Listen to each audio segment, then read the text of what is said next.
Ahí vamos.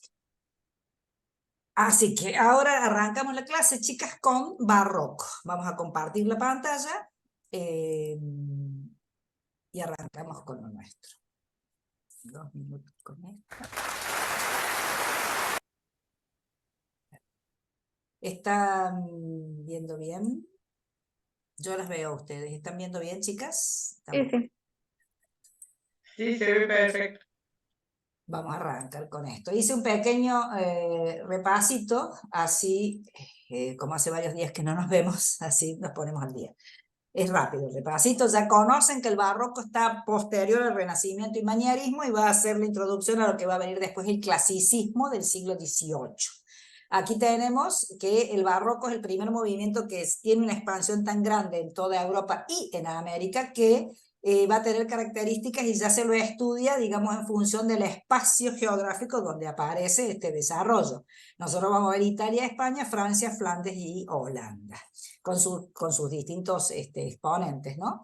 Es el estilo, como dijimos, que nace en Italia, pero se va a expandir a toda Europa y va a abarcar además la pintura, la escultura, la arquitectura, la música, la literatura, todas las artes. Aquí vemos un ejemplo de uno de los mayores exponentes, que es Caravaggio, Michelangelo Merisi, la vocación de San Mateo, de un perfecto tenebrismo, que es un estilo, ¿no?, dentro del barroco. Deriva, ya lo habíamos dicho, de la palabra barroco o barrueco o baroque, que es una perla irregular deformada como esta, porque vamos a ver sobre todo en la arquitectura cómo deforman los cuerpos, ¿no?, los artistas. Se expandió en los países católicos, España, Nápoles, Flandes, y en Francia tuvo que ver con la monarquía, lo desarrolla la monarquía, fue más académico, y en el norte de Europa, dentro de lo que es Holanda y Flandes, también va a tener otro carácter. Inglaterra entra tiempo después. Aquí te habíamos hecho un mapita donde vemos cómo desde Roma se va a expandir a los distintos espacios geográficos con características distintas, que es lo que vamos a desarrollar. Es el arte del parecer. Fíjense que cuando, por ejemplo, hay una obra de literatura que es La vida es sueño, precisamente también habla de este criterio de pensar en que la vida parezca, ¿no? El efectismo, la espectacularidad y la emocionalidad es lo que les importa ir desarrollando. Esta obra de Rubens, yo les voy mostrando obra para que ya vayan grabando los nombres, ¿no? Después nos vamos a ver particularmente. Rubens también es un barroco, gran barroco. Todos estos movimientos, esta intensidad, las expresiones, ¿no?, son intensas. Las obras tienen fuerza expresiva, movimiento, dinamismo, son dramáticas, algunas, sobre todo las del tenebrismo, vitalidad, muchas tienen la influencia clásica, como vamos a ver ahora en la división. Esta obra de Bernini es el escultor típico del barroco también, Apolo y Dafne, donde vemos la torsión, el movimiento, la expresión, ¿no?, de lo que se quiere mostrar. Es complejo y contradictorio como movimiento. Ya habíamos hablado de las cualidades, la riqueza sensual, el drama, la vitalidad, el movimiento, que es lo que les acabo de decir. Por ejemplo, esta de Rubens también, Saturno devorando a su hijo, en el momento dramático de que se ejecuta la acción de este mito, ¿no? El contexto histórico dijimos que tiene que ver con que el siglo siguiente, el cual se descubre América, que tiene que ver con el Renacimiento, el siglo siguiente del Barroco es el que consolida, digamos, el poderío económico de algunos países, de algunos espacios de Europa. Se consolida el absolutismo también dentro de las monarquías, por ejemplo la francesa. Se ha producido ya la reforma luterana y la contrarreforma católica, que es lo que va a dividir el arte entre el norte de Europa y el sur de Europa. Y han aparecido las teorías, ¿no?, de Copérnico y los avances de Galileo y de Kepler, que ya hablamos de eso, y va a producirse la guerra de los 30 años, que va a traer después aparejado una crisis, hambruna y epidemias, por ejemplo, en España. Por eso Murillo se va a dedicar a mostrar esa infancia con tanto problema, ¿no? Esto también lo vamos a desarrollar. Esta es una Europa en crisis, entonces habíamos dicho, los clientes del arte barroco se amplían un poco porque además de la Iglesia Católica, que quiere, después de la Contrarreforma, reforzar su poderío, está la monarquía, que sobre todo la francesa es la que se va a consolidar, y a partir de allí va a establecer la academia. La academia es el espacio intelectual que va a definir el arte de allí hasta 2 siglos más, porque va a definir los cánones del arte que tiene que tener el buen arte y que van a romper precisamente tanto los impresionistas como las vanguardias artísticas del siglo XX. O sea que fíjense hasta dónde llegó esto de imponer un estilo nacional artístico. Y la burguesía es el otro cliente, que es precisamente el crecimiento de esta sociedad que se enriquece con este descubrimiento de América y con todo el trabajo comercial, y que va a traer un arte más privado, más intimista, diferente totalmente. Sobre todo es el arte desarrollado en el norte de Europa. Es una excelente arma propagandística, como decimos, es decir, que ese es, digamos, un poco la función también, ¿no? Dentro del arte tiene esas funciones. Esta era nada más que una imagen de Tiziano del Concilio de Trento realizada a fines del siglo anterior, y que es el hecho que consolida este poder de la Iglesia. Se puede decir entonces que el barroco para Italia es la expresión estética de la Contrarreforma. Los temas eran la historia, la religión, la mitología. Aparece la Inmaculada Concepción, lo vamos a ver a Rivera y a los artistas españoles, donde prende mucho más este tema, la Eucaristía y los santos, la Iglesia triunfante. Vamos a ver estos temas muy desarrollados por los pintores españoles. La fugacidad del tiempo y el desencanto del mundo, porque acuérdense, es una Europa en crisis. A pesar del poderío económico, hay mucha crisis porque tuvieron esta famosa guerra de los 30 años, que duró 30 años. O sea, imagínense, 30 años, Alemania y 3 países, digamos, dentro de lo que es el centro europeo, en una guerra total, lo que trae la guerra con eso. Y el otro tema son las costumbres y la vida cotidiana, la realidad social. Aquí vemos un típico de la Anunciación, que ya en el Renacimiento fue el tema principal, y sin embargo ahora en el barroco ya no, ¿no es cierto? Ya pasamos a los santos. Lo tenemos a Velázquez, ¿no? Con este tema costumbrista totalmente, esta es de sus primeras producciones de Velázquez, y vemos que Velázquez va a trabajar un claroscuro, un contraste de color, que sin ser tenebrismo es un maestro del trabajo de la luz, ¿no? Digamos, para España es prácticamente el pintor más representativo del barroco. Además, transitó todo el siglo XVII. Las características, habíamos dicho, el horror al vacío, por eso recargan muchísimo las obras, personajes abigarrados, llenan el espacio, dinamismo, tensión, los temperamentos quieren digamos, expresar, la búsqueda del contraste, por eso aparece el claroscuro, los centros múltiples, ya no hay un solo punto de fuga, sino que hay varios, y por eso las composiciones ya no son triangulares, sino elípticas. Las obras son abiertas, es decir, que digamos, no tienen límites fijos y definidos, y hay una sensación de pesimismo y desengaño que se trasunta. Aquí vemos una típica composición en espiral, ¿no es cierto? Acá no existe la composición triangular del Renacimiento, como era, ¿no es cierto? Acá la estoy marcando, como pudo haber sido en el Renacimiento, sino que es una composición espiralada. Nosotros vamos a seguir la línea de estas figuras y vamos a ir mirando ese cuadro, que además es muy grande, ¿no? En este de la carnicería, un tema también costumbrista, que hasta ese momento no son temas que eran encargados por los que encargaban, ¿no? Acuérdense que el arte del Renacimiento, sobre todo el florentino, era muy refinado, ¿no? Entonces jamás aparecería una obra de este tenor. Otra Anunciación, esta es de Zurbarán, otro típico exponente como artista, otro típico exponente del barroco español. Zurbarán tiene muchísimas obras bueno, muchísimas no, unas cuantas obras que son la Inmaculada Concepción, ¿no? Muy, muy interesantes. El uso del color de Zurbarán también va a ser muy, muy llamativo, y el uso de la luz también, ¿no? Los géneros, habíamos hablado que aparece la división de géneros, cosa que antes no existía. Aparecen los retratos colectivos, los bodegones, o naturalezas muertas, el vanitas, que tiene que ver con esta desilusión del mundo, la pintura de género y el paisaje. Los retratos colectivos aparecen porque, como por ejemplo, la lección de anatomía del doctor Tulp, que eran encargados, ¿no? por los mismos, en general a veces las corporaciones de trabajadores, que serían los gremios, encargaban una obra y cada uno de estos pagaba para aparecer en el retrato, por eso se dice un retrato colectivo, y en función de lo que pagara también aparecía más atrás o más adelante, ¿no? Esta es una obra muy barroca, muy del norte, de Flandes, ¿no? De los flamencos. Aparece el género, como dijimos, de la naturaleza muerto bodegón, como este, con todas las características. Acá tenemos otra más, muy realista, el arte de esta época del flamenco, de los flamencos es maravilloso y es muy realista. Aparece la vanitas, como dijimos, que es esta cuestión de la fugacidad de la vida, siempre con elementos simbólicos, el reloj de arena, las calaveras, los huesos rotos, las flores marchitas, como tiene un doble mensaje. Habíamos dicho que tiene el mensaje de que vivimos la vida hoy rápido porque se acaba, o al revés, no sabes lo que te espera cuando esta vida que has vivido siempre va a tener un solo final, que es el de la muerte, ¿no? El vanitas, vanitatum, omnia vanitas, todo es vanidad, vanidad como vacío, ¿no? Aquí tenemos otra naturaleza muerta con los típicos elementos. Cuando ustedes vean este tipo de obra y más o menos de esta época, ya saben que se está refiriendo a esto del final de la vida. Siempre aparecen los relojes, ahí tienen otro, las calaveras o los huesos, las velas consumiéndose o ya consumidas. Acá tenemos un portavela con la vela ya consumida.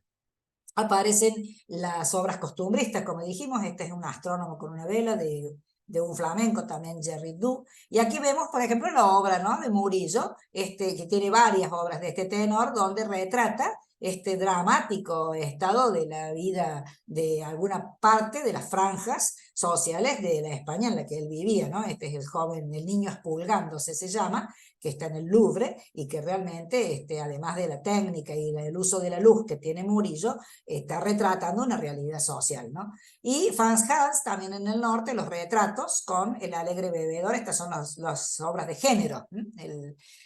Aquí vemos muy bien retratado el movimiento con estos paisajes, que se desarrolla el paisaje. A partir de aquí, después van a aparecer el desarrollo de las escuelas del norte de Francia, que van la escuela de Fontainebleau, por ejemplo, y las escuelas venecianas, que ya existían, que van a desarrollar el color y sobre todo el paisaje. Aquí vemos, fíjense cómo acá se renota el tema, habla del movimiento, el dinamismo, la tensión, el drama, todo eso característico de esta época. Aparece también esta técnica del trampantojo o el trompe-l'oeil, que se llama, que es engañar. Si el barroco todo quiere aparentar, bueno, con el trampa al ojo también termina de aparentar esta continuidad espacial, esta situación visual. Por ejemplo, aquí en esta obra de Rubens, nosotros vemos que es como si fuera que él ha dibujado el espacio arquitectónico, dibuja los telones, está levantando el telón, ¿no? Es decir, todo esto que quiere engañar al ojo, ¿no? Es decir, no es un lugar físico, está todo pintado, sin embargo, quiere aparentar que es un espacio físico. O, como habíamos hablado, cuando pintan las aberturas en fachadas que realmente no la tienen, ¿no? Eso lo vamos a ver hasta el día de hoy todavía, cuando andamos por las ciudades italianas se ve mucho eso de las pinturas sobre los muros. Manejo de luz y sombra, la intensidad dramática, el empleo del color, son esas características que dijimos, y bueno, seguimos trabajando sobre lo mismo. Aquí vemos otro retrato colectivo, casi el más famoso de todos, es de Rembrandt. Rembrandt Hammerszoon van Rijn es el nombre real. Fíjense el tiempo que transcurre Rembrandt, 1606-1669, todo el siglo XVII casi. La ronda nocturna, la ronda de noche, que es un retrato colectivo, que lo vamos a desarrollar cuando veamos los personajes de Rembrandt. Y acá entramos con lo que es el repasito, y acá entramos con lo que vamos a arrancar, que sería la clasificación del barroco. ¿Hay alguien que me pide entrar, chicas? Olvida. Bueno, a ver. Bueno, no me parece, no. La clasificación del barroco. Hay dos puntos de vista. Uno es el barroco cortesano, en los países como Italia, Francia, Francia y España, que son del catolicismo, donde aquí les enseñaban, digamos, a los creyentes el triunfo de la iglesia sobre el protestantismo, porque estamos hablando después de la Contrarreforma, y eso fue muy, muy fuerte. Se lo conoce como barroco patético. Y el barroco burgués, que está en el norte de Europa, lo mismo que hemos hablado, una Europa dividida, el norte protestante y el sur católico. Es un barroco donde son la mayoría partidarios de la reforma luterana, familias acomodadas, un barroco creativo, sensual, y a su vez también apoyó la monarquía absolutista que se fue implantando en distintos lugares y se lo conoce como barroco dulce. Desde otro punto de vista, y ya entramos a la pintura, podemos encontrar 5 divisiones del barroco: el barroco tenebrista, el sensual monumental, el amable, el barroco clásico y el protestante u holandés. Miramos 2 minutos un poquito de algunos autores de esto. El tenebrista vamos a encontrar luz focalizada o lateral, contrastes de luces y sombras. Las sombras son parte de la mancha, digamos, del cuadro, y sufrimiento o emociones fuertes, ¿no? En este caso vemos a uno de los más impactantes, como es Michelangelo Merisi, el Caravaggio. A ver, denme un segundo, chicas, que están... bueno, no le puedo atender a la Georgina. Michelangelo Merisi, el Caravaggio. Si alguna puede atenderle a Georgina, porque me manda mensajes de voz y bueno, o corto la clase o alguna que le pueda atender. Háganme el favor, chicas. Merisi o el Caravaggio, que es el más fuerte exponente del tenebrismo barroco, con una de las obras y los temas más impactantes, como es Judith, en el momento en el que corta la cabeza de Holofernes. Vamos a ver que este mismo tema otros autores han desarrollado: Judith llevando la cabeza en una bandeja, o Judith preparándose a verlo a Holofernes. Aquí Merisi directamente expresa una violencia, una intensidad dramática muy, muy fuerte. Así son todas sus obras. Está basado, bueno, ya sabemos, en esta pintura de la historia de Judith, cuando va a salvar, decapita a Holofernes y va a salvar al pueblo, ¿no es cierto? Porque ella lo engaña, se hace pasar y bueno, y allí aprovecha para cortarle la cabeza. Y precisamente como esta historia es rechazada por los protestantes, la Iglesia Católica fomenta que los artistas hagan estos temas, encargan estos temas. Es decir, que vamos viendo cómo la temática no viene porque sí, sino que viene relacionada a toda esta idea.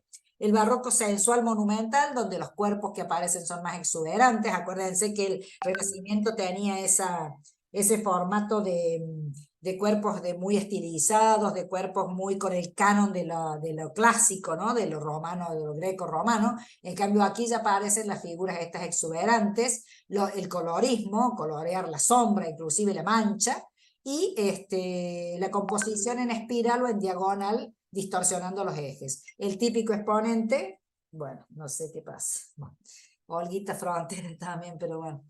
El típico exponente es Rubens, con las 3 gracias. Por ejemplo, si hablamos de cuerpos exuberantes, a Rubens lo tenemos ahí presente siempre, porque hoy para nuestra mirada estética sería algo bastante desagradable este tipo de cuerpo, pero para esa época y para Rubens y toda su escuela era una manera también de estar ayornado con esto que sucedía, ¿no? De esta exageración y de esta manera sensual de mostrar el cuadro. Es una ruptura esa. El barroco amable expresa el dramatismo expresivo, tiene imágenes o mágicas o bucólicas, colores más claros, la luz es más envolvente, o sea, ya no es ese contraste intenso, y sobre todo se representan santos y temas costumbristas.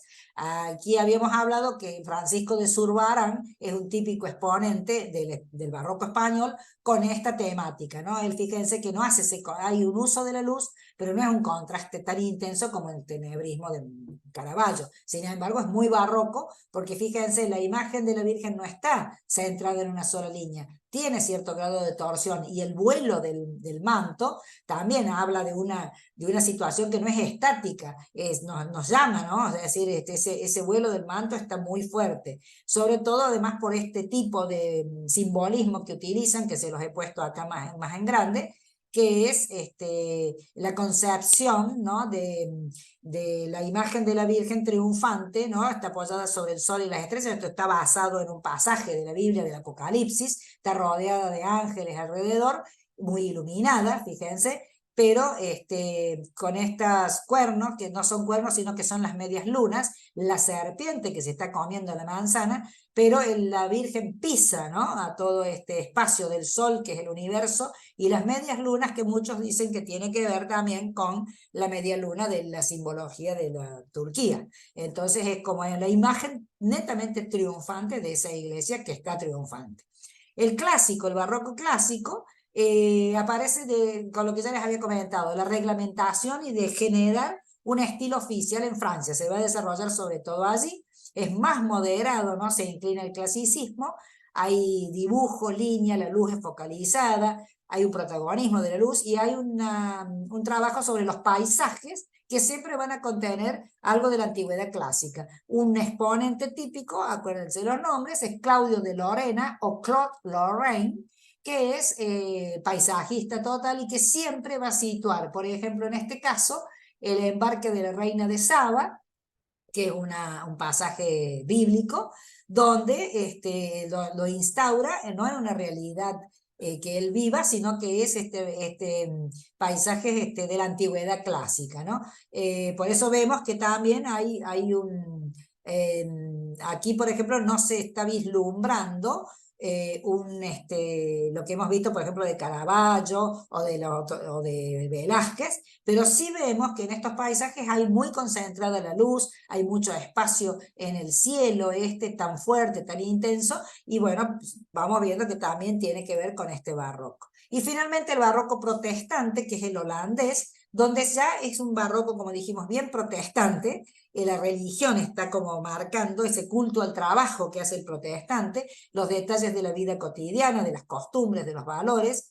Sus retratos son símbolos de la posición social, ¿no?, o de la ocupación o la profesión que van teniendo, y la naturaleza muerta que expresa lo efímero, que va a ser muy desarrollada por los flamencos. Vermeer, o Johannes Vermeer van Delft, él es nacido en Delft, esa es la localidad donde él nace, es el típico exponente. Vermeer hizo muy pocas obras, 34 a 37 cuadros, todavía se están buscando algunos de ellos, por eso son entre 34 y 37.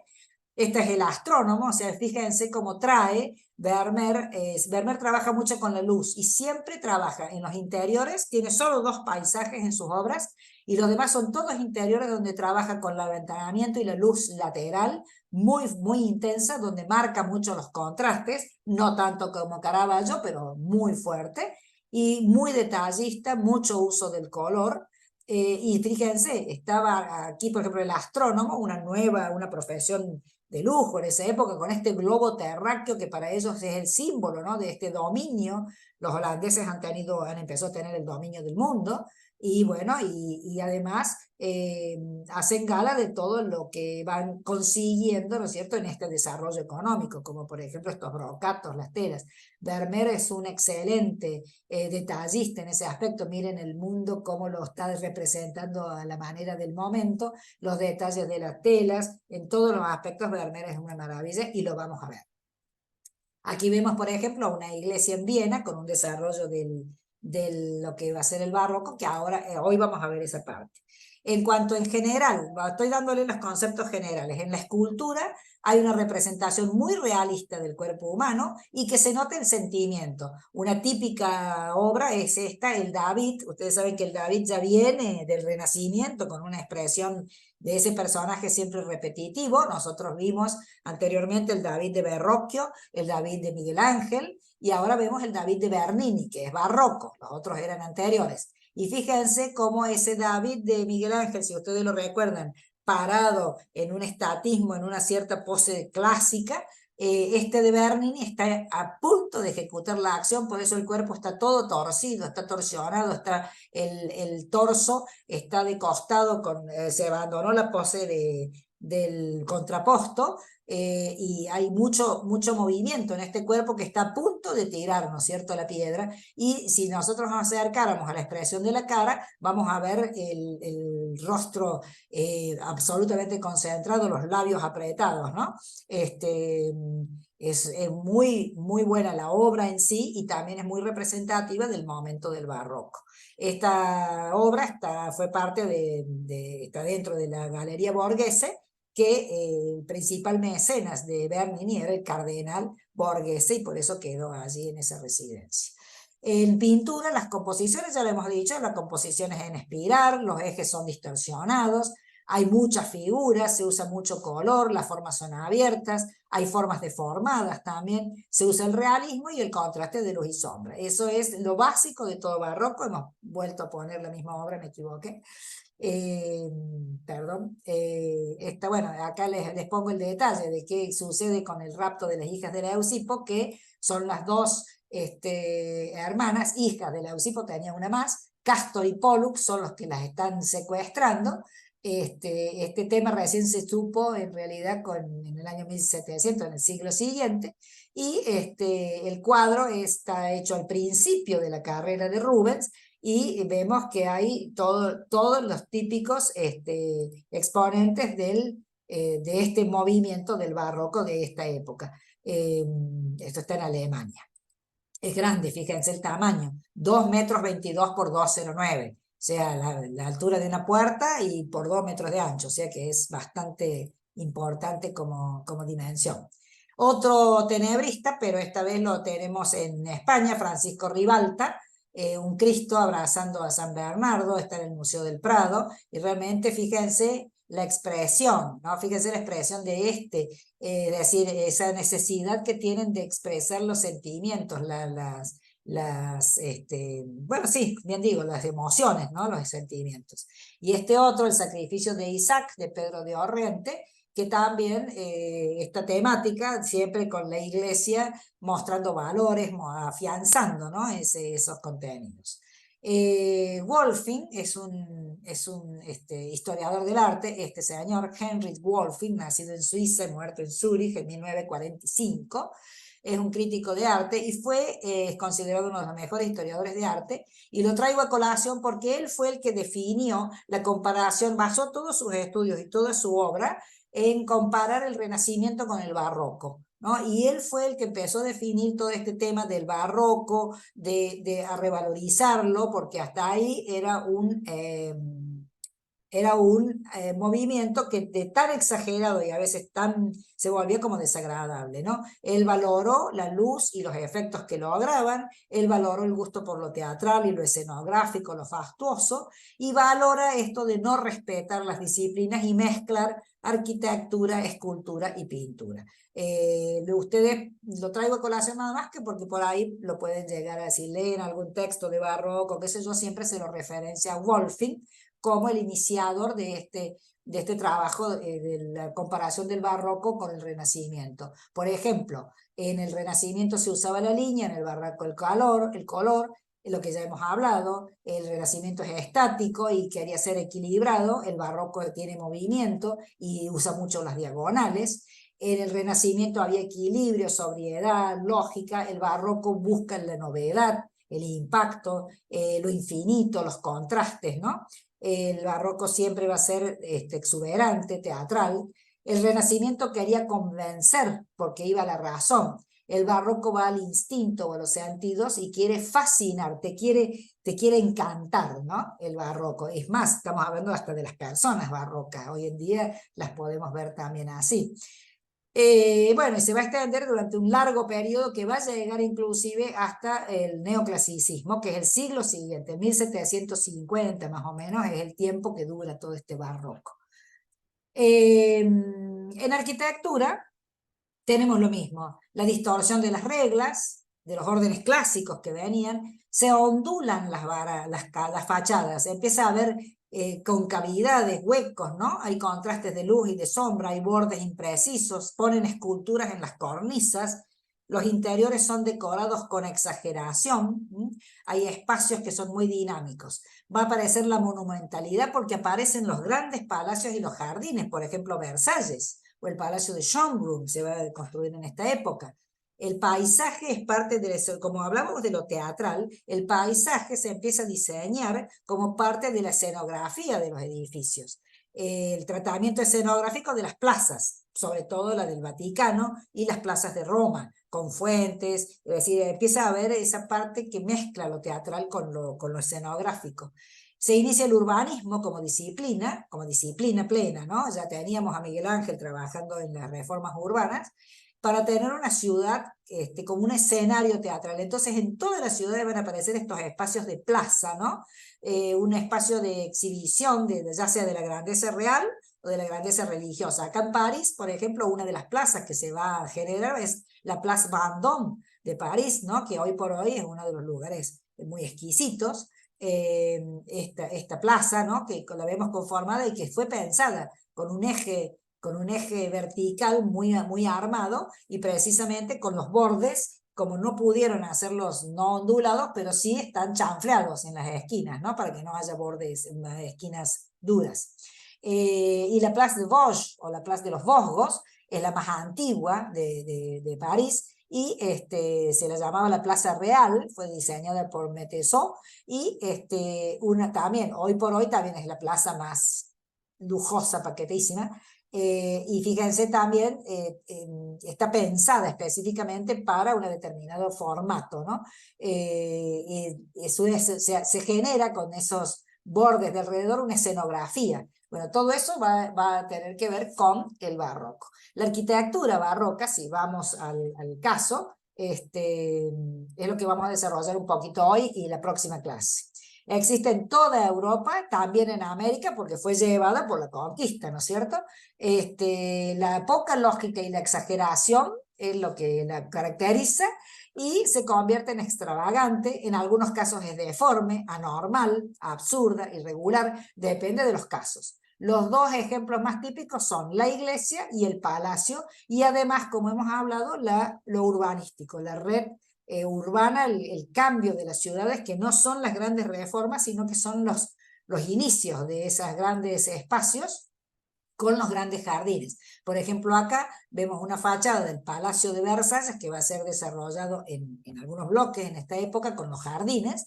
Y bueno, aquí empezamos a ver el barroco de la fuerte impronta de la realeza, esa monarquía absolutista que se impone, que va a terminar en la Revolución Francesa en el siglo siguiente, pero aquí vemos este inicio, ¿no? Donde todo esto es una exageración, un recargue, un decorado, tanto en el exterior como en el interior. El urbanismo, que también empieza a esta altura, tiene fantasía, tiene movimiento, es consecuencia justamente de la necesidad de ordenar las ciudades y de expresar el poder, ya sea del Estado o de la Iglesia. Allí va a aparecer esta plaza, o sea, San Pedro ya existe, pero va a aparecer la concreción de esta plaza, que es lo que vamos a ver hoy, el diseño elíptico de esta plaza de San Pedro en el Vaticano.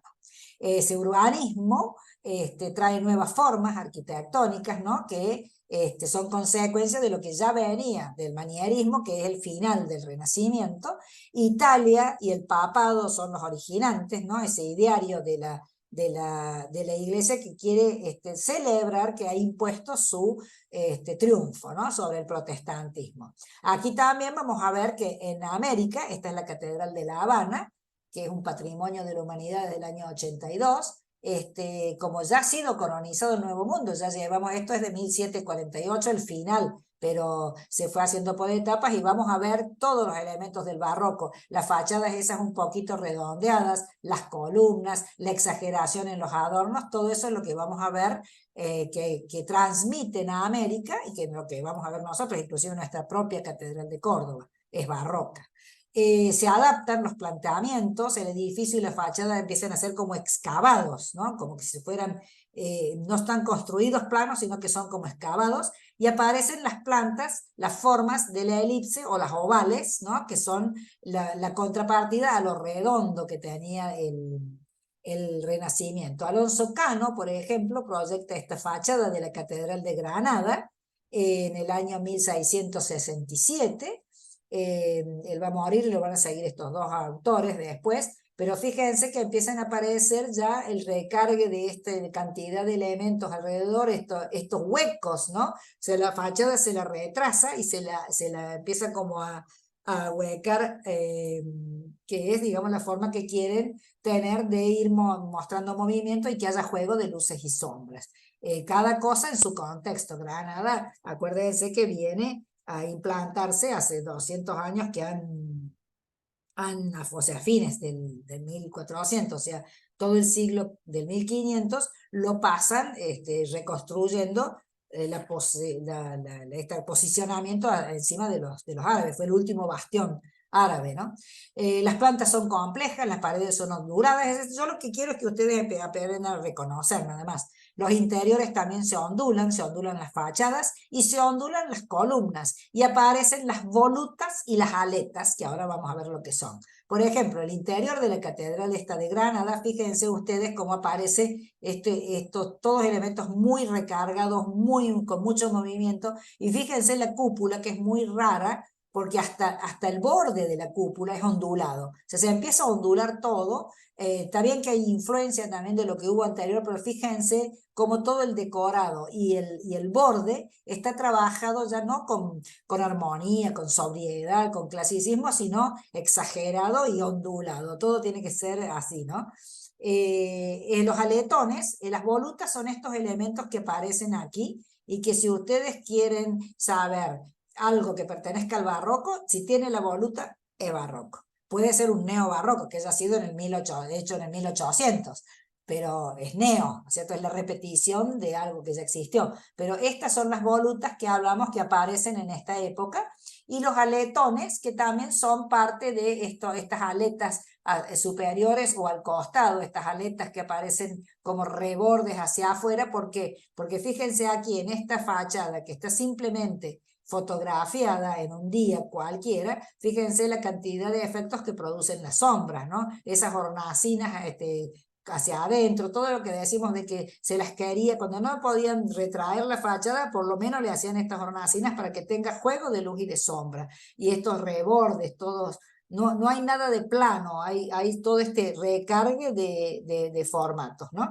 Aquí tenemos otra que es en León, en Villafranca del Bierzo, donde vemos esos aletones, ¿no? Esos que aparecen así, estas líneas como recortadas que no cierran, o sea, como si tuviera que cerrar ahí, pero está recortado, o las volutas estas, que es lo que les decía, que lo caracteriza el barroco. Y aquí, como la fachada ha sido más bien plana, le meten una hornacina y adornos alrededor, pues está hecha toda de piedra. Entonces todo eso que es lo que estamos diciendo es lo que vemos que, por ejemplo, a primera vista parece que la fachada estuviera siempre dividida en espacios como horizontales, pero sin embargo la realidad es que la dividen en franjas verticales, sobre todo cuando a veces, por ejemplo en este caso, fíjense qué marcado que está, en el centro concentran todo, parece hecha como si fuera en dos etapas, ¿no?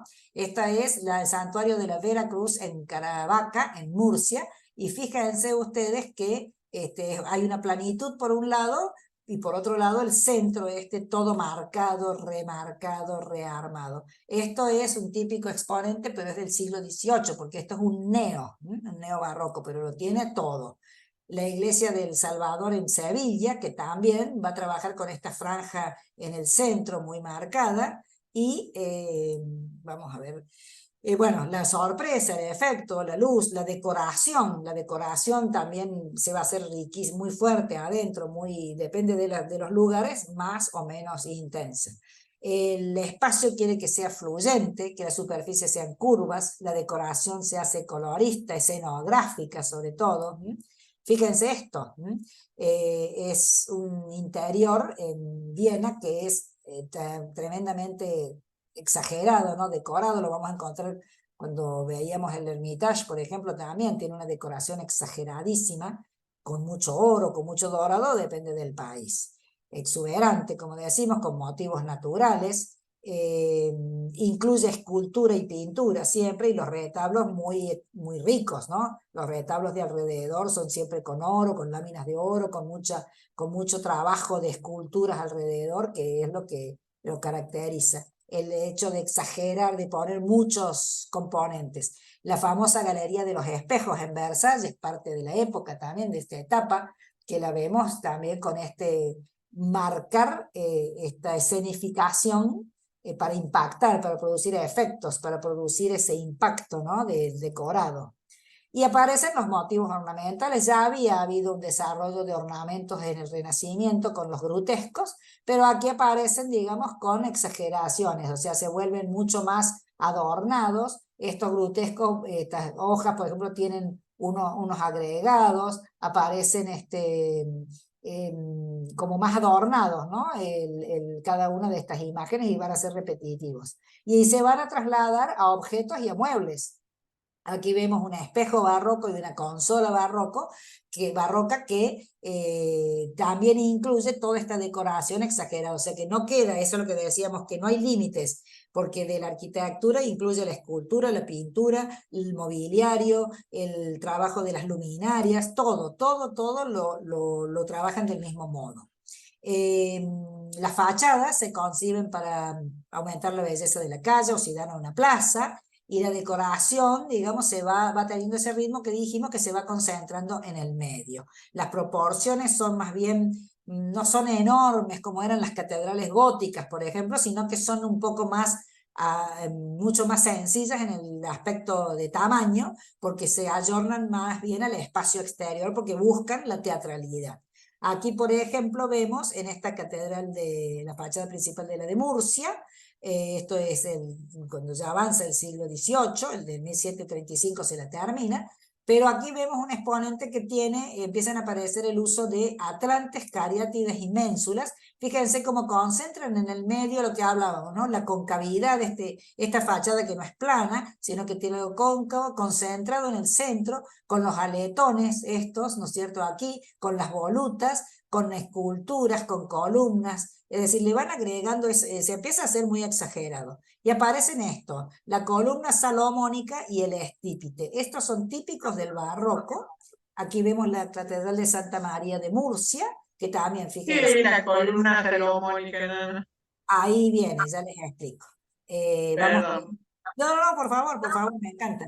Les voy mostrando ejemplos donde aparecen, ¿no?, distintos estilos. Por ejemplo, aquí en Ucrania, esta es la ópera de Odessa, que es un neobarroco, y sin embargo es mucho más simplista, porque ya está alterada por lo que va a seguir en el siglo anterior. Aquí tenemos justamente, Inés, los dos temas. La columna salomónica es un nuevo orden que aparece. Es tan exagerado el barroco y le gusta tanto el ondulado que hasta la columna lo ondulan. Entonces, en vez de ser una columna derecha, aparece la salomónica, que puede tener este espiralado abajo o ser completamente espiralada. Y el estípite, que así se llaman, es estas formas, es como si fuera una pirámide, pero invertida, la parte más ancha arriba, que puede tener adornos o no, y que puede ser un elemento estructural o simplemente de adorno. Esto es un típico tratamiento de lo que aparece en este barroco, que tengo un poquito más. Aquí tienen las salomónicas, se llaman así, es un nuevo orden. Además de las dóricas, las jónicas, tenemos la salomónica, que es esta que es espiralada. En general tienen 6 vueltas y la vamos a encontrar en todo edificio barroco. Y los estípites, que son estos espacios como planos. Además también aparece el orden colosal, que viene de finales del Renacimiento, y que habla de columnas o espacios con una altura sumamente enorme, digamos, fuera de la escala de lo que es. Generalmente agarran 2 o 3 pisos. Ahora vemos un poquito algunos ejemplos. Aquí la tenemos a la salomónica en pinta, que es esta que es torsionada, por eso puede ser una parte de abajo nada más o toda la columna, como vemos aquí. Puede tener una base, puede tener un capitel o no, pero está inspirada en el templo de Salomón precisamente, por eso se llama salomónica, y tiene este fuste que generalmente suele tener 6 vueltas, ¿no? Pero eso habla de todo este gusto del barroco por lo redondeado, por lo ondulado, como vimos esa cúpula también, ¿no? En nada, todo ondulada el borde. Y puede tener adornos, puede ser lisa o puede tener, como en este caso, estos adornos bien exagerados. Puede ser que, por ejemplo, este capitel es bien corintio, ¿no? Es bien griego, pero bueno, es una mezcla, es un orden nuevo que aparece donde exageran, ¿no? Exageran todo lo que tiene la columna. Y los estípites son estas como pirámides invertidas, ¿no es cierto?, que pueden estar de adorno o pueden ser estructuras. Inclusive ustedes van a ver que después se desarrollan como la pata de los muebles o como parte de algún tipo de decorados en un desarrollo posterior, ¿no? Pero también pueden estar adornadas, como ven aquí, Y bueno, y son muy utilizadas y van a transferirse al América también. Las vamos a encontrar en muchos lugares americanos que no son propios nuestros, sino que han venido de la conquista. Aquí vemos distintos ejemplos. Esto es totalmente barroco. Fíjense que aquí está una estípite que está decorado totalmente, pero lo vemos más finito abajo y más ancho arriba. Este es el que ya vimos, el de Murcia, y aquí vemos otros ya lindando lo exagerado total, ¿no? Es decir, una cosa, por eso en muchos casos, muchos autores dicen que es desagradable, que ya es tan exagerado que se vuelve grotesco, ¿no? Pero bueno, son gustos. Y el orden colosal es precisamente esas columnas que tienen tanta altura que llevan varios niveles, que ya se habían usado en el Renacimiento y aquí son exageradas. Sobre todo, esto en la Basílica de San Pedro, en esta fachada que se hace en la Basílica de San Pedro, la fachada es posterior, es de Carlos Madero, y se la hace separada del edificio principal, y aquí vemos estas alturas gigantescas, miren el tamaño de la puerta y de la gente acá abajo. Esto es el orden colosal también, que Miguel Ángel ya lo había empezado a usar y lo vamos a ver mucho ahora cuando veamos la plaza de San Pedro de Bernini. Aquí vemos esta catedral en Jaén, en Andalucía, que bueno, vienen siempre de la catedral gótica inicial, que llevaba tanto tiempo desarrollarla que cuando llegaban a la terminación exterior o a las fachadas ya había pasado de orden, entonces muchas son góticas adentro y barrocas por afuera, ¿no? También vamos viendo lo exagerado de esa muestra, ¿no? De tanta cantidad de santos, esculturas. Aquí, por ejemplo, las columnas son clásicas, pero los adornos y la exageración de la fachada también la vuelven de la época. La columnata del Louvre es un ejemplo de la arquitectura colosal. Esta fue hecha por Claude Perrault, la fachada oriental del Palacio Louvre, y fue hecha entre el 67 y el 1670, bien época del siglo XVII.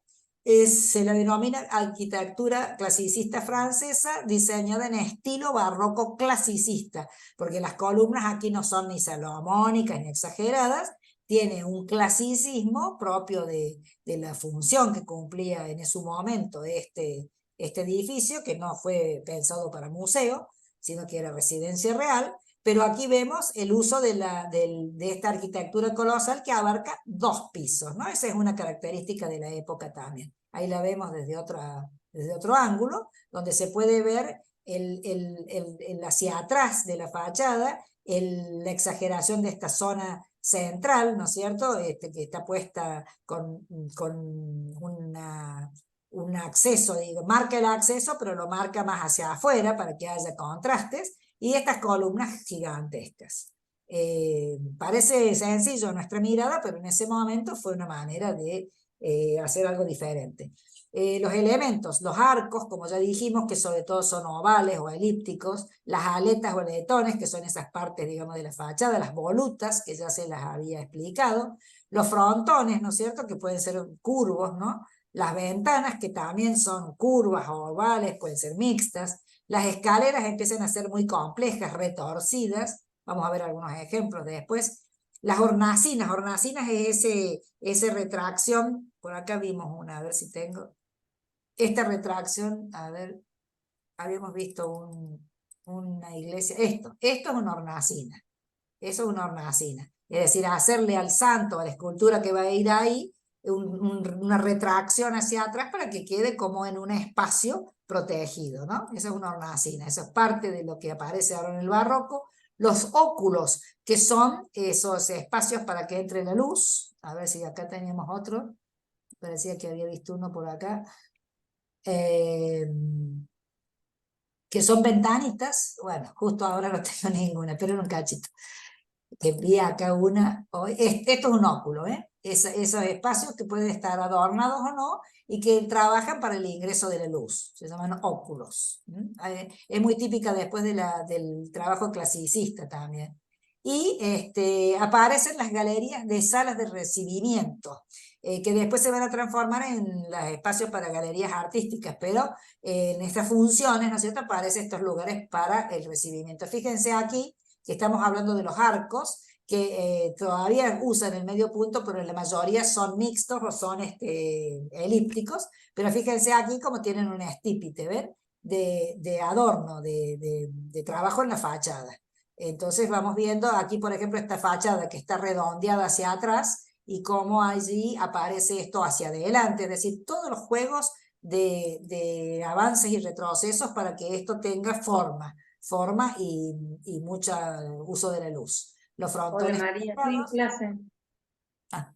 los frontones quebrados, las volutas, como ya dijimos, las fachadas con estas pilastras que pueden ser los estípites, Ya te hablo, te dije que estoy en clase, ya tengo. Eh, y estas partes que se llaman entablamentos curvos que aparecen hacia afuera, esta es San Andrés del Quirinal en Roma, que es una iglesia también muy conocida y muy típica, que aparece como muy clasicista, pero sin embargo, fíjense el ingreso bien redondo, ahí todos los escalones son redondeados, bueno, porque cada uno le iba agregando. El exponente más clásico es esta obra, porque en las fachadas es donde se notó mucho también el trabajo del barroco. Este modelo está inspirado, esta es la iglesia de San Carlos de las Cuatro Fuentes en Roma. Se llama así porque las cuatro esquinas, esto está en una esquina, ahora lo vamos a desarrollar, aquí hay una fuente, y en las cuatro esquinas de ese cruce de calles hay cuatro fuentes. Y esta fachada, fíjense cómo se nota que parece que fuera una especie de cosa puesta aparte, ¿no? Como si fuera una escenografía de una obra, de un teatro, porque lo de atrás aparece ahí, hasta llama como tenemos que mirarla bastante para poder entenderla, ¿no? Y fíjense, tiene todos los elementos redondeados, estos adornos, estos óculos con elipse, las hornacinas, las columnas son lisas, pero toda la fachada en sí está toda ondulada, ¿no? Esto se llenaba de esculturas y demás. El origen de inspiración es el modelo de Il Gesù de Vignola. Esta iglesia es la iglesia del Gesù, es una iglesia que está en Roma y se llama así porque era de los jesuitas. Y fíjense, es la primera que aparece como modelo donde incorpora las volutas, incorpora de a poquitos elementos, porque esto es anterior, pero se inspiran los que van a venir en el barroco en desarrollar este tipo de obras. Aquí tienen una hornacina, acá tienen la otra con los santos. Esta es, cuando ustedes escuchen la iglesia del Gesù, es la que marca justo el inicio del barroco. Aquí tenemos el oratorio de los filipenses, de la orden de Felipe de Neri, que fíjense también es toda redonda, este remate allá arriba, digamos, el aletón, una letona arriba y una letona aquí que no tiene voluta, pero está totalmente marcado. Estos aventanamientos que los acompañan, esta franja redondeada, el balconcito que sale hacia afuera en redondo, van agregándole, aquí tienen un óculo, ¿ven? Esto que está ahí es un óculo, o sea, divide el frontis ese en una manera elíptica, oval, ¿no es cierto? Fíjense que los arcos no son medio punto, sino que son ovales, todo lo redondean. Y después como tercera, la fachada era un elemento y la cúpula es el otro elemento que ya existe, por supuesto, desde el principio de los tiempos, pero la cúpula del barroco también sobresale mucho, interiormente no, interiormente tiene otro tipo de tratamiento y empiezan a hacerse también como estiradas, como ovales. Esta es la iglesia de los Inválidos en París, que es de Mansart, que es un gran ejecutor de obras, de allí viene el término del apellido de Mansart, se deriva el término de la mansarda, de los espacios estos que hay en los sobretechos, porque él utilizaba mucho eso, y esta es una iglesia hecha entre 1678 y 1691, y como vemos, hasta la cúpula está decorada por afuera, ¿no? A la sobriedad que habíamos visto de las cúpulas del Renacimiento, vemos este contraste. Este dinamismo es para dar la sensación esa de algo continuo, que fluye, de algo infinito, y en las decoraciones también. Aquí vemos otra, esta es la iglesia de Santa María de la Salud en Venecia, fíjense las volutas aquí, los contrafuertes, están marcados con estas cosas todas redondeadas, el arco que no es totalmente de medio punto, está estirado, la característica de los santos puestos todos aquí arriba, el trabajo de la cúpula, la parte esta, con adornos, ¿no? O sea, cada uno a su manera. Esta es de 1631 a 1687. Es de Baltasar Longena y es un exponente de Venecia, es una de las más bellas. De Guarini, la iglesia de San Lorenzo en Turín, aquí vemos los interiores, todos estos se trabajan adentro, lo que hemos visto afuera también lo trabajan adentro, todo va pensado en que parezca, que haga un efecto, que impacte, que sea como teatral, ¿no? O sea, es como que lo que hoy diríamos un careteo, un poco así. Bueno, esas son las características en general. Y cuando llegamos a los barrocos nacionales, es lo que yo quería irles desarrollando lo siguiente. Ay, me equivoqué, espérense un cachito. Aquí estoy. ¿Ustedes me ven, chicas? ¿Sí? ¿Seguimos? Sí. No, pensé que había tocado el botón de... que había tocado el botón de ¿cómo es? Espérense que no me ha desaparecido ahora. El botón de no compartir. Bueno, vamos a decirlo general, porque yo les he dividido un poquito de arquitectura en cada país para que ustedes tengan la idea de estos nombres que escuchamos tanto, que vamos a ver tal monumento, tal otro, para que los tengan ubicados cuáles son sí o sí de la época o no.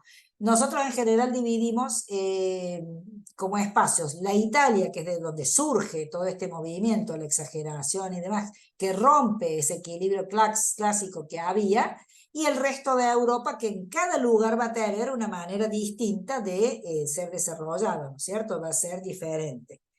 Cada país va a tener una manera propia, ¿no? de desarrollarse. La barroca italiana, vamos a comenzar por Italia. Bueno, sabemos que Roma es el centro más importante porque además la iglesia y el papado propiciaban para que Roma sea casi como la capital del mundo, y la arquitectura se pone al servicio de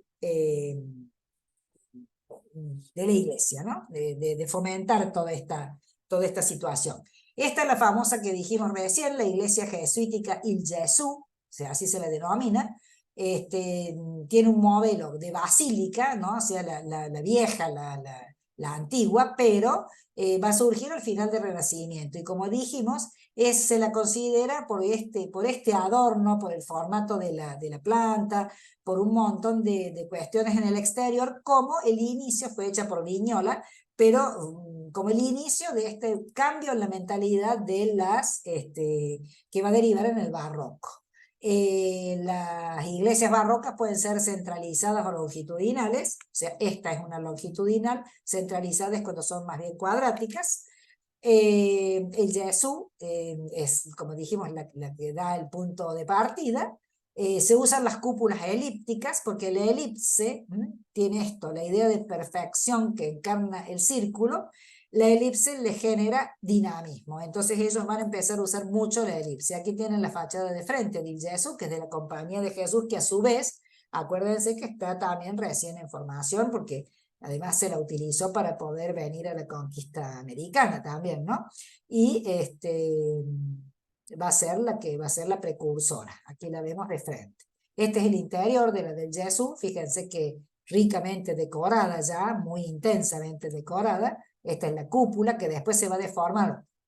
Ya aquí había empezado a perder el formato circular y empieza a ser como una elipse. No sé si lo pueden notar. No son redondas, ¿no?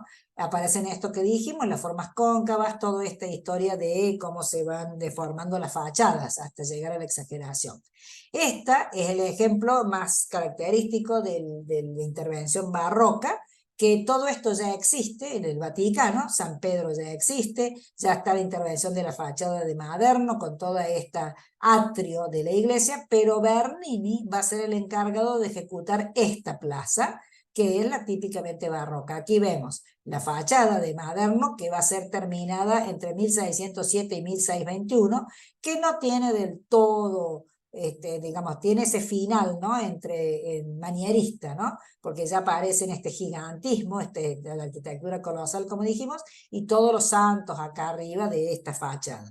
Maderno también va a ser autor de las fuentes, de una de las fuentes de aquí. Pero este conjunto que como hablamos, se empieza a desarrollar el urbanismo, ya empieza a querer tener intencionalidad en el armado de esta plaza. Entonces estamos hablando de dos plazas tangentes, esta y la elíptica de Bernini. ¿Por qué decimos de Bernini? Porque él es el que va a ejecutar toda esta columnata, el escultor, y va a hacer este espacio intencionadamente albergante para este lugar. Los arquitectos del barroco más importantes, estos son los del finales del manierismo barroco, perdón, del renacimiento manierista, Giacomo della Porta y Carlos Maderno, que es el que va a hacer la fachada de esta basílica, han trabajado con muchas obras, y los típicos del barroco, ¿quiénes son? Gian Lorenzo Bernini, Francesco Borromini, Pietro da Cortona, Baltasar Longhena, Guarino Guarini. De estos 5 vamos a ver un par de obras para que a ustedes se les quede claro. Todos son pertenecientes, como verán, los he puesto por orden de aparición, es decir, por orden de nacimiento, pero todos van a transitar el siglo XVII. Bernini fue arquitecto, escultor, pintor, le vamos a ver muchas esculturas, sus esculturas son maravillosas, y sus trabajos más emblemáticos son el Baldacchino y la Plaza de San Pedro. Borromini, que va a morir en 1667, se llamaba Francesco Castelli, destaca la iglesia de las Cuatro Fuentes, San Carlos de las Cuatro Fuentes, esa que vimos recién. Pietro da Cortona muere en el 69, era pintor y arquitecto, sobre todo se desarrolló como muralista y pintor. También vamos a ver una obra de él. Longhena, que es el autor de la Santa María de Salud de Venecia, fue escultor también, arquitecto y escultor. Y Guarino Guarini, que además de ser sacerdote, matemático, escritor, era arquitecto, escribió el primer tratado de geometría descriptiva y fue muy influenciado por Borromini.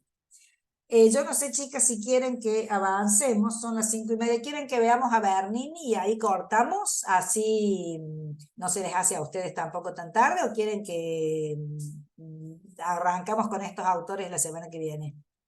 ¿Se pueden quedar un ratito? Las estoy viendo. Sí, no hay problema. Lo vemos a Bernini y después vamos a ver ejemplos de los otros arquitectos y la otra, bueno, la clase que viene vemos, ¿verdad? Y vemos también las obras que se hacen en Francia, en España y hay un par en Austria y en Viena, o sea, lo voy a concentrar para que veamos en 2 clases la arquitectura y después arrancamos con la pintura, ¿saben? A ver, Una preguntita, te quiero hacer una preguntita. dale. Cuando pusiste la foto de Ucrania, de esa Sí, obra, sí. ¿sigue existiendo o es alguna zona bombardeada? Ay, vos sabes que hoy por hoy tendría que averiguar si ya la bombardearon. Porque ese es un neobarroco. Era para mostrarles que cuando aparece al fines del siglo XIX, los neo, o sea, está el nuestra iglesia de los capuchinos es un neogótico, ¿no es cierto? Todos los neo son hechos con las bases de esto de los barrocos, o sea, fíjense hasta dónde influye. Pero esa es la ópera y te la voy a buscar, no sé si la han bombardeado, no, de verdad que no lo sé, no lo sé. ¿En qué zona está? Me tendría que fijar, no lo sé. Ya te la voy a buscar y lo comentamos. La verdad que es una buena pregunta, porque me tendría que haber fijado si todavía existe. Bueno, Vos sabés que el otro día yo casualmente escuché Debe que ser de la capital, porque si es la ópera, tiene que estar en la capital. sí, pero no sé, no sé bien en qué zona está de Kiev, pero lo que escuché el otro día que hablaban mucho de que hay zonas que están intactas y otras zonas absolutamente destruidas, ¿viste? Por eso, la verdad, no no, sé. pero es un 20% está, Sí, que ha sí. bombardeado es un 20%, digamos. Los edificios emblemáticos yo calculo que han bombardeado sobre todo aquellos edificios que son más bien, por ejemplo, un Militares. aeropuerto. Claro, militares, un aeropuerto, las de comunicaciones.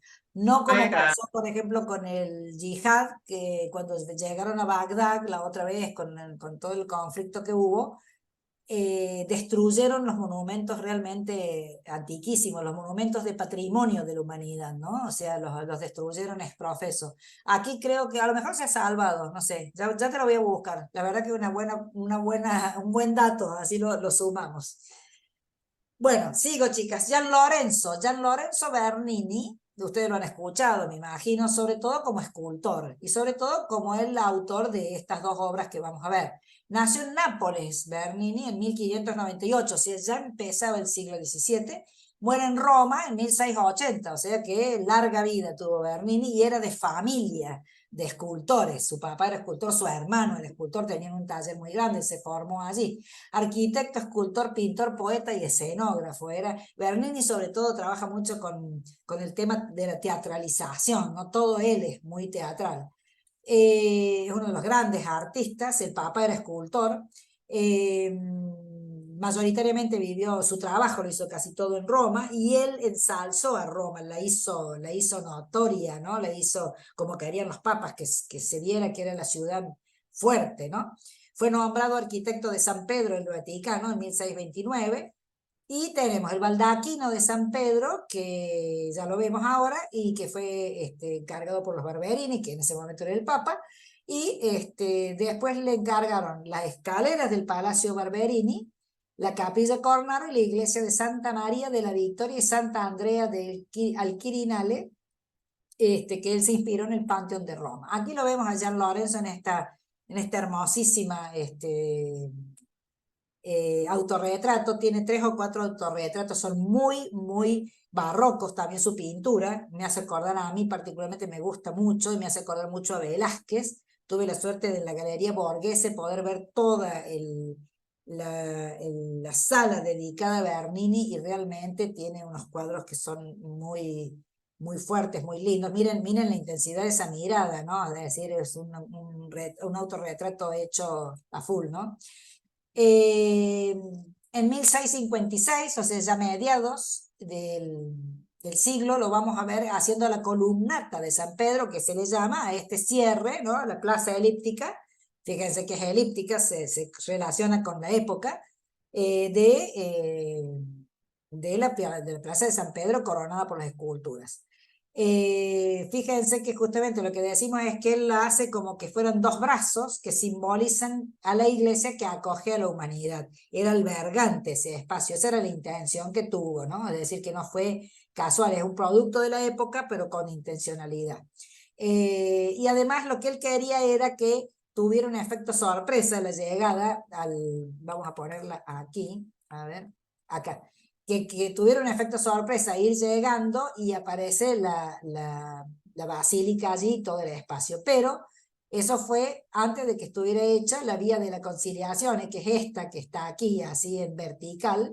Y bueno, eso le quitó, debo tener otra imagen allí, eso le quitó todo el efecto que él quería tener de sorpresa, de encontrar ese espacio.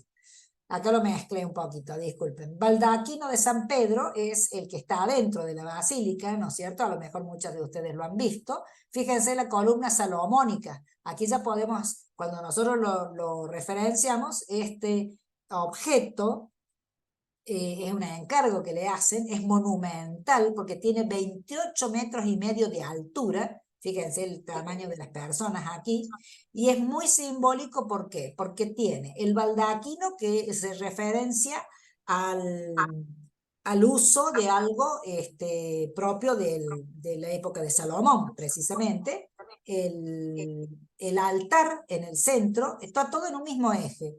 La cúpula aquí arriba, en el centro de la cúpula el baldaquino, el altar justamente aquí abajo, y por debajo aquí está en el subsuelo las reliquias de donde se supone que está la tumba del apóstol San Pedro. Todo eso en un mismo eje vertical. De cara aquí a este otro elemento que hace también Bernini allá al fondo con el sagrario y demás. Entonces, es todo el elemento está puesto en un lugar bien particular, bien específico y muy simbólico, ¿no? Me está sonando, a ver, ¿qué pasa? Me da como eco. Bueno, o sea que cubre el altar, cubre la basílica y cubre la cripta de San Pedro que está ahí abajo. Esto es el trabajo que tiene el baldaquino, está hecho todo en bronce, y como creo que ya se los puse, eso, bronce macizo negro y sobre dorado. Fíjense aquí el trabajo de ornamentación de tipo natural que tiene, con hojas, ¿no? Con ramitas y hojas que van ascendiendo. Maffeo Barberini, que era Urbano VIII, va a ser el que se lo va a encargar a Bernini. Él lo llama como mueble, un mueble litúrgico para que esté sobre la tumba de San Pedro y bajo la cúpula que ya había hecho Miguel Ángel, ¿no es cierto? Por eso decimos que es muy simbólico todo ese eje vertical, la cúpula, el baldaquino y la cripta. Tenía 25 años cuando él se lo encargan y a partir de allí van a trabajar con todo el taller y demás. La carga escenográfica que le vemos es impactante, ¿no es cierto? O sea, esto está hecho por alguien que maneja la teatralidad y el simbolismo, ¿no? Aquí lo vemos, miren el tamaño que tiene realmente para la escala del sitio, es impresionante. Fíjense cómo se notan acá las columnas, las salomónicas, son muy marcadas, ¿no? Muy pesadas, muy fuertes, muy intensas, muy barrocas, pero no podemos decir otra cosa que esta es una pieza netamente barroca, ¿no? Comenzó en 1623, terminó en 1634, resalta la presencia del altar, porque si no, ese altar que está ahí abajo, chiquito, quedaría, imagínense si no tienen esto, quedaría perdido en este enorme espacio, ¿no? Sin embargo, este baldaquino allí lo marca, lo define. Y es una tradición paleocristiana que había antes de poner el altar debajo del baldaquino y que abajo estuviera la tumba del mártir que correspondiera, en este caso es San Pedro. Bueno, fue ayudado por Pietro Bernini, que era su padre. Borromini, que es el otro arquitecto que nombramos, también trabajó en ese momento, y a raíz de esa colaboración empieza un odio y una rivalidad que va a durar toda la vida. Y estos son los otros ayudantes escultores que trabajaron, incluyendo a Luigi Bernini, que era su hermano. Por eso decimos que su taller era muy grande.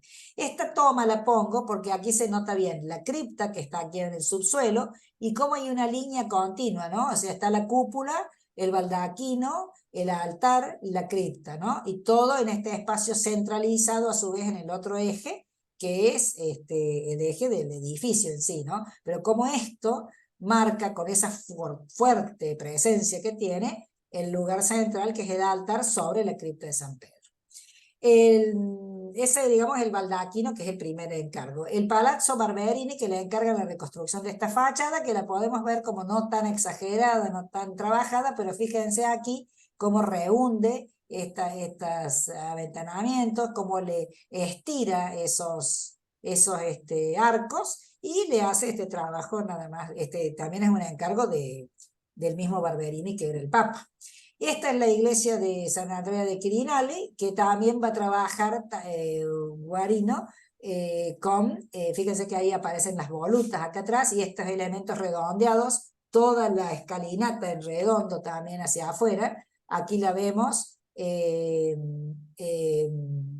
como hemos visto la de las 4 fuentes también, ¿no? Como si fueran elementos agregados, adosados, como si fueran los decorados de una escena, de un teatro, ¿no? Cuando uno las ve de costado se nota mucho eso, y esto que sale hacia afuera es como si fuera el rebaje del aventanamiento, como que cae, y la misma escalinata toda en redondo también, muy propio de la época. Y la planta también, la planta es así, es elíptica, ahí tiene la escalinata, la entrada, y la elipse con todos los nichos. Esto es netamente una reminiscencia del Panteón, ¿no? Del Panteón romano antiguo, que es más o menos así, con las hornacinas alrededor, y esta planta en este caso es elíptica, ¿no? Donde están las distintas capillas, y en este caso Stanislao Kostka, que era un mártir, que era un polaco que se murió a los 17, 18 años de los jesuitas. Esta es la cúpula, elíptica también, como ven, y súper decorada, y en la bóveda del ábside, la parte última, esta exagerada decoración con angelotes, querubines, todo esto que van ascendiendo, ¿no? Todo en dorado, por supuesto, con esta exageración de obra. Aquí vemos una foto donde se ve la conectividad del altar y la cúpula, que es toda una elipse. Volviendo a la columnata, esto se me chispoteó en el medio, la columnata de San Pedro, que le llaman la columnata de Bernini también, pero aquí podemos ver precisamente que quería cerrar este espacio porque esta avenida no existía cuando él genera este espacio. Entonces él quería que la gente que venía por aquí de repente tuviera la entrada a este espacio y descubriera la basílica.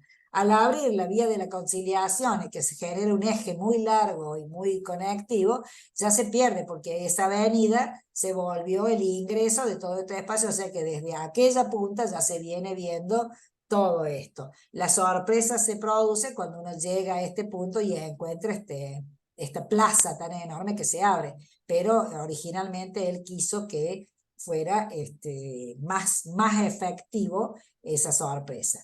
Esto fue ejecutado entre 1657 y 1668, o sea que duró 11 años la construcción de toda esta columnata. Lo demás ya estaba hecho. Cuando se decide la construcción de parte del Papa, se empieza esa empresa que duró 11 años, como ya dijimos, se convierte en ese marco, ¿no es cierto?, dramático para la Iglesia, pero a su vez lo que Bernini quiere es ese brazo acogedor, ¿no?, esos brazos que protegen a esta gente que va a albergar este lugar. Como hasta el día de hoy, esto sigue cumpliendo la misma función, ¿no? Y los elementos que tiene son en un solo eje, muy marcado, y en el centro de todo el eje, o sea, porque acá está el altar y acá tenemos el baldaquino y acá tenemos la cúpula, ¿no? O sea que ustedes ven que este eje sigue siendo el mismo, es una sola línea allí. Está el obelisco en el centro y las dos fuentes, una de ellas ejecutada por Bernini, cuando hace este espacio, que aquí lo vemos, ¿no? Con esta forma bien elíptica, bien marcada. Tiene un área, una de las plazas, tiene un área de 12.300 metros, o sea que tiene un área de una manzana y media, y la parte elíptica 240 metros de ancho y 340 en el otro sentido, 35.300 metros cuadrados, o sea, 3 manzanas ahí incluidas ahí, más o menos. Y la sección ovalada está cerrada por esos dos brazos que decimos de columnatas, ¿no? Que es esta idea. Acuérdense que siempre hablamos del barroco, es todo lo redondeado, lo elíptico, lo que tiene ese movimiento, ese fluir, ¿no? Nunca una arista directa. Y bueno, esta es la obra de Bernini. Aquí la vemos cómo trabaja cerrando el espacio, ¿no? Y ahí está una de las fuentes, como dijimos, que los dos elementos que constituyen son el centro del obelisco y las dos fuentes, una distante de la otra. El eje transversal justamente está este obelisco, como ya dijimos, está justo en ese eje que va inclusive con la calle de la Conciliación. Es un obelisco egipcio y tiene alrededor de 4.000 años, proviene de Heliópolis, en Egipto, lo trajo Calígula, lo colocó porque ustedes saben que este lugar, a ver acá, aquí, todo esto la mitad estaba ocupado por el Circo Máximo.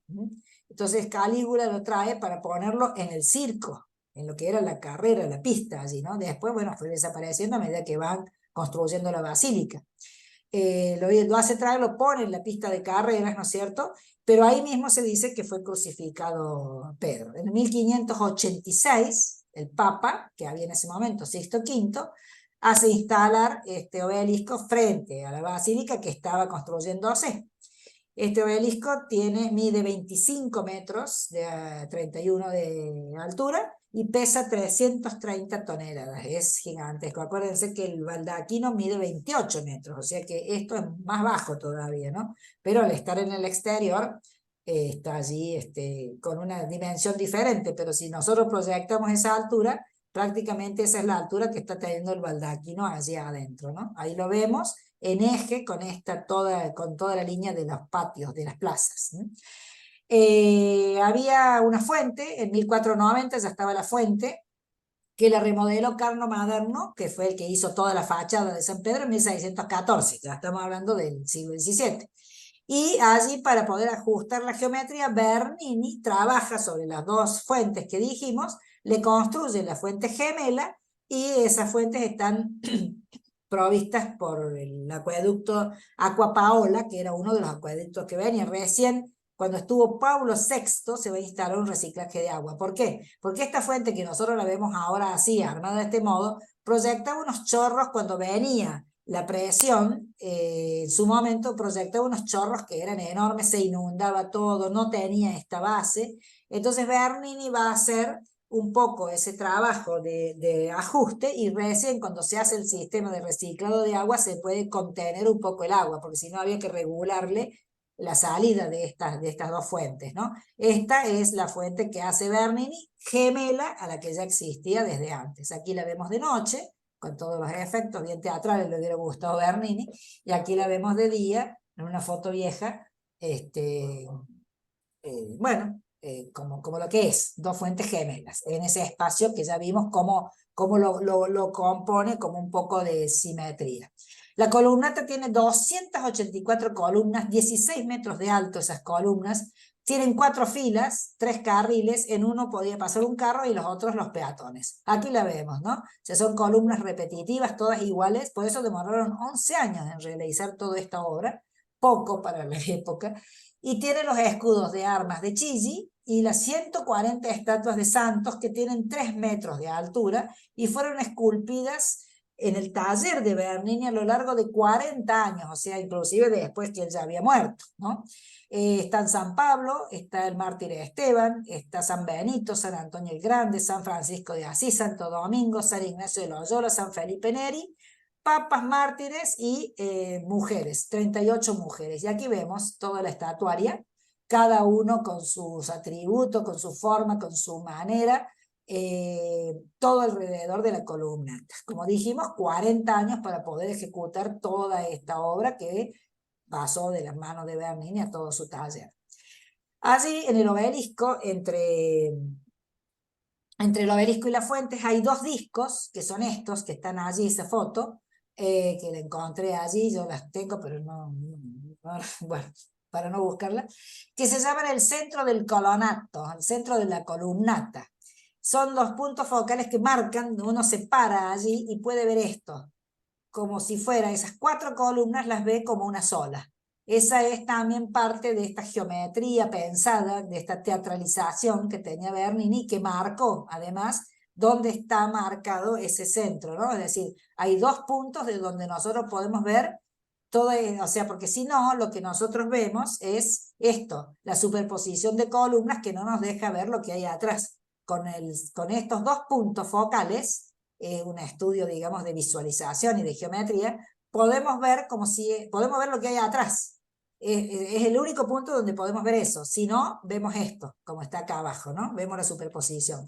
Eso también le da su encanto. O sea, aquí vemos, no podemos ver nada para atrás. En cambio, desde ese punto, si nos giramos, vamos a ver exactamente todo lo que hay atrás. Aquí está muy marcada lo que es la columnata y lo que decimos de todo el coronamiento de estas esculturas que fueron hechas durante 40 años. Se usaron 44.000 metros cúbicos de travertino. Ustedes saben que es una piedra, o se le llama mármol travertino, una piedra semiblanda. La trajeron desde Tivoli, que queda a 30 kilómetros de Roma, la fueron remolcando, la fueron trayendo, usaron ladrillo, madera, yeso, la piedra de sillería sobre todo, para hacer todo esto. Y se trabajó con muchísimos trabajadores pagos, pero también penitentes que querían hacer una indulgencia para perdonar los pecados y trabajaban en este lugar. Aquí vemos bien el carril más ancho que tiene para el pasaje de carro y los carriles peatonales que son un poquito más angostos y la superposición de esta enorme columnata, como ustedes ven. Aquí se ve bien el travertino, cómo fueron armados. Todo esto a su vez tiene abajo piedra, ladrillo, ¿no es cierto? Se tuvo que construir todo esto y encima techarlo, ¿no?